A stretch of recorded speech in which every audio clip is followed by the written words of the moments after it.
ini bagaimana Pak Brian melihatnya? Salahnya di mana sih kok akhirnya ada 1 juta pengangguran berasal dari perguruan tinggi? Ya, jadi ya ini tentu PR kita bersama ya. Kami juga mendapatkan data tersebut. Kami juga sudah berkoordinasi ya, misalnya dengan kementerian lain, dengan Kementerian Tenaga Kerja. Kita ingin mendapatkan input kira-kira apa kurikulum mana kita yang perlu kita sesuaikan, kita upgrade, kita kita sesuaikan ya dengan kebutuhan yang real ya. Kemudian juga kita meminta pihak industri ya. Dan setiap kampus itu sebenarnya mereka tuh punya apa yang disebut apa ya, tracer study. Jadi mereka mentrace lulusannya tuh seperti apa sih keberterimaan industri, keberterimaan masyarakat. Oke. Ya, di kampus-kampus, apalagi kampus yang besar itu memiliki data-data tersebut. Dan sebenarnya dalam konsep kurikulum, pengembangan kurikulum yang selalu dilakukan 5 tahun sekali, ya, itu ada konsep di mana mereka memang mengevaluasi keberterimaan daripada industri itu terhadap lulusannya gitu.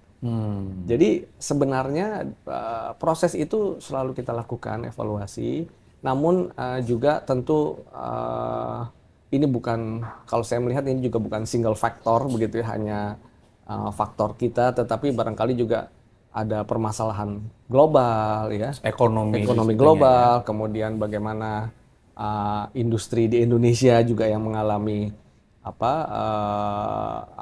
deindustrialisasi pada beberapa sektor begitu ya.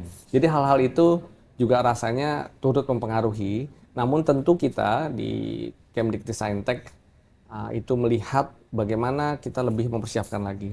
Makanya di beberapa sisi, terutama untuk pendidikan vokasi ini, Mas Jati, kita betul-betul mengundang industri. Kita ingin setiap pendidikan vokasi kita tuh attach langsung dengan industri, supaya teman-teman di vokasi ini bisa melihat nih, oh industri kita sekarang berubah, gitu ya.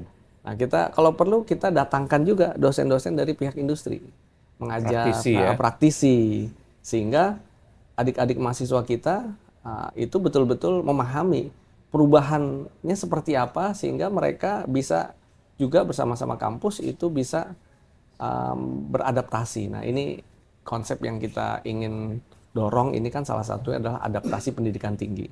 Jadi kita cukup lincah bisa menyesuaikan apa kemajuan-kemajuan yang terjadi, selain berdampak begitu ya tadi, kita bisa mengadaptasi ini begitu. Nah, tapi apakah jadinya tadi kan menarik ya ketika menyebutkan soal pendidikan vokasi. Vokasi itu kan kalau nggak salah 60-40 ya, 60 di teori, 40-nya di praktik gitu ya.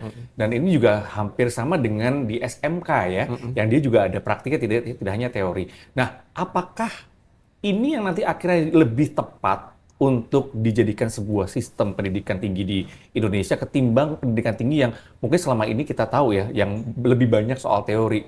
Atau jangan-jangan seperti itu yang dibutuhkan oleh industri? Jadi kalau menurut saya sih masing-masing punya proporsinya sendiri-sendiri.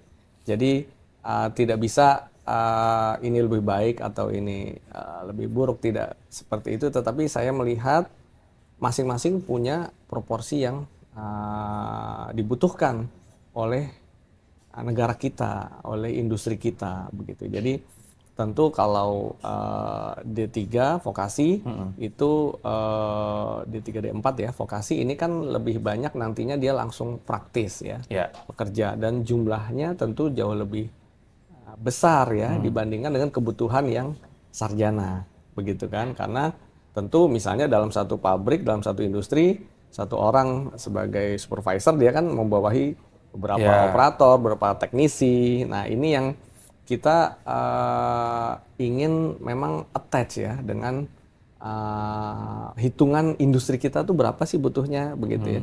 Nah ini kami juga sudah dengan bersama-sama Kementerian Tenaga Kerja, minggu lalu kami bertemu, mereka memang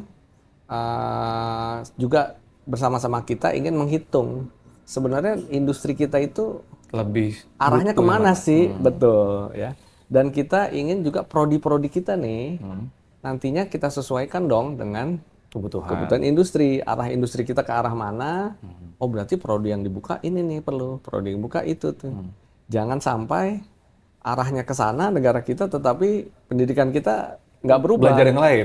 Belajar yang lain. Jadi nggak nyambung. Betul. Seperti misalnya begini yang saya sampaikan, kami punya data bahwa ternyata kira-kira 30% itu ilmu eksakta, STEM, science, teknologi, natural science, medicine, itu kira-kira 30%, 35 misalnya ya, katakan ya.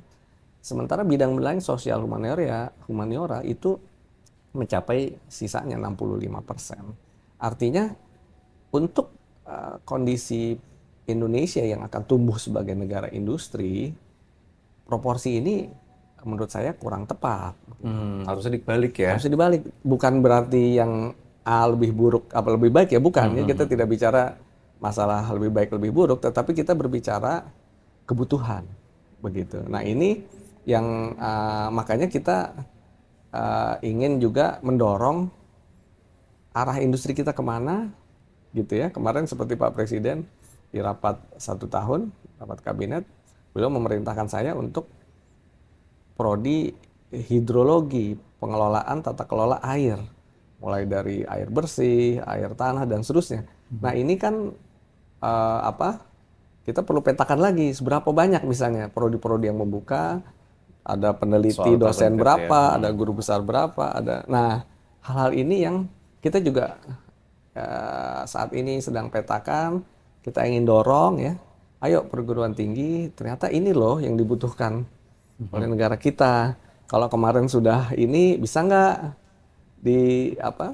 Di-adjust gitu ya. di-adjust begitu ya,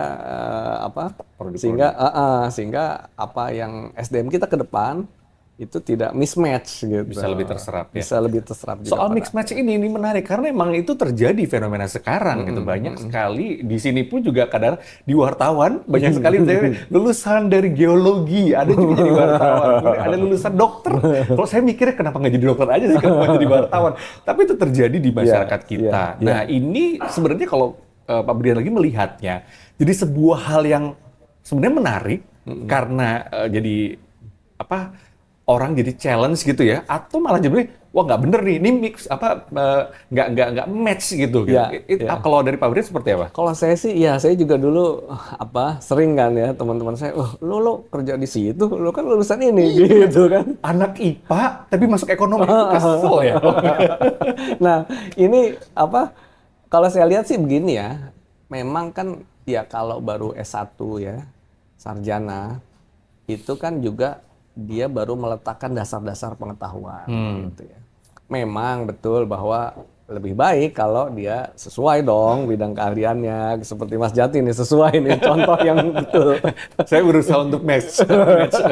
Nah, tapi kan tadi pasar kan kadang-kadang belum sesuai banget lah, nggak 100% sesuai banget lah ya. Atau enggak kuotanya maksud saya begitu, pasar industri kita segini tetapi lulusan segini, ya udahlah di match. Nah tapi juga ada kondisi tadi S1 ini kan baru dasar-dasar, sehingga kalau menurut saya masih oke begitu ya, masih terbuka dia adjust belok-belok sedikit begitu, karena dia toh belum dalam seperti S2 atau S3 ya yang bidangnya very sharp. Nah ini kan bidangnya masih broad ya. Memang ada kecenderungan juga karena perkembangan ilmu kita ini sangat cepat ya. Saya pernah baca di beberapa negara itu justru memang bidang S1 tuh semakin broad. Jadi misalnya engineering, teknik aja, lulusan teknik begitu. Dia bisa tuh kemana. Jadi dia hanya tingkat 4-nya misalnya masuk ke yang lebih spesifik begitu. Tujuannya mungkin salah satu itu ya, karena untuk mengantisipasi perkembangan ilmu yang sangat cepat, sehingga ya walaupun tadi sih teknik ya jangan pindah ke ekonomi, jadi penyiar misalnya, tiba-tiba langsung. Nah tapi paling tidak saya lihat ada hal seperti itu ya, karena ini masih S1 ya seharusnya masih boleh lah begitu ya untuk pindah-pindah bidang yang masih beririsan begitu. Ada contohnya ya, Pak Menteri Keuangan kan dari teknik elektro, tapi sekarang akhirnya menjadi ke urusan ekonomi. Itu contoh tapi nyata. Jadi mungkin dari perjalanannya akhirnya belok tadi ya. Jadi sebenarnya tinggal bagaimana mutu itu tadi juga diperkuat sehingga dari perjalanannya akan bisa pas gitu ya. Ya, ya, Oke. ya.